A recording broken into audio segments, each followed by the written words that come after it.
భగవద్గీత ద్వితీయ అధ్యాయము 46వ శ్లోకము పార్ట్ 1.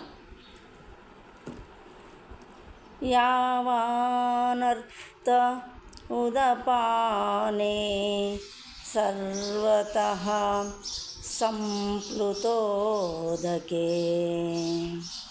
తావాన్ సర్వేషు వేదేషు బ్రహ్మణస్య విజానతః.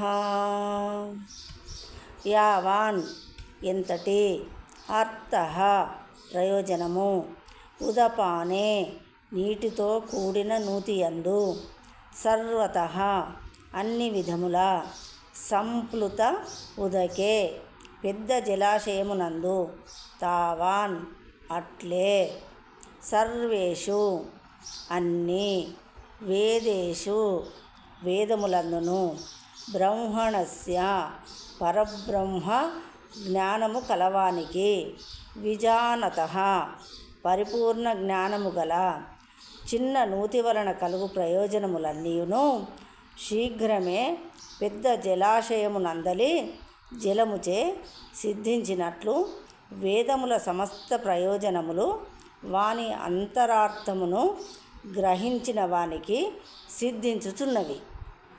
భాష్యము. వేద వాజ్మయమునందలి కర్మకాండ భాగమున పేర్కొనబడిన యజ్ఞములు మరియు కర్మలను క్రమానుగతమైన ఆత్మానుభూతిని ప్రోత్సహించుట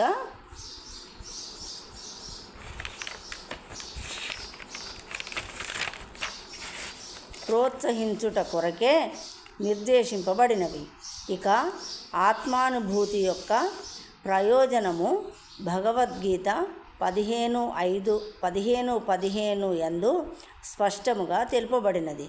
సమస్తమునకు అధికారణుడైన శ్రీకృష్ణ భగవానుని ఎరుగుటయే వేదాధ్యయమునకు గల ముఖ్య ప్రయోజనమని అక్కడ వివరింపబడినది.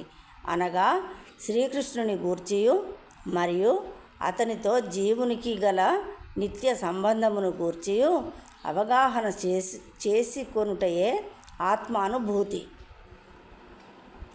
శ్రీకృష్ణ భగవానునితో జీవులకు గల సంబంధమునకు కూడా భగవద్గీత 15:7 నందు వివరింపబడినది.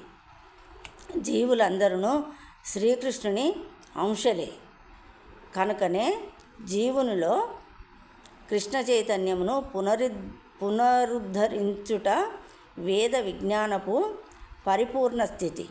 ఈ విషయమును శ్రీమద్భాగవతము 3:33-7 నందు ఇట్లు నిర్ధారింపబడినది. అహాభత శ్వపచోతో గరియాన్ యజ్జిహ్వాగ్రే వర్తతే నామతుభ్యం తే పుస్తపస్తే జుహుః సున్నురార్యా బ్రహ్మాణుచుర్నామ గృణంతి యేతే. హే ప్రభు, నీ పవిత్ర నామ సంకీర్తనను చేయువాడు శునకమాంసమును తినుచుండాలుని కుటుంబము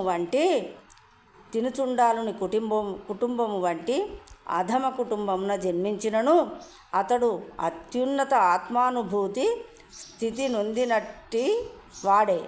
అట్టి వ్యక్తి వైదిక కర్మకలాపములన్నింటినీ అనగా అన్ని విధములైన యజ్ఞములను తపస్సులను ఆచరించినట్టి వానితో సమానుడగును.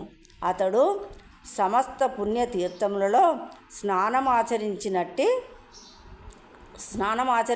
వానితో వేద గ్రంథములను పలుమార్లు అధ్యయనము చేసినట్టి వానితో సమానుడగును.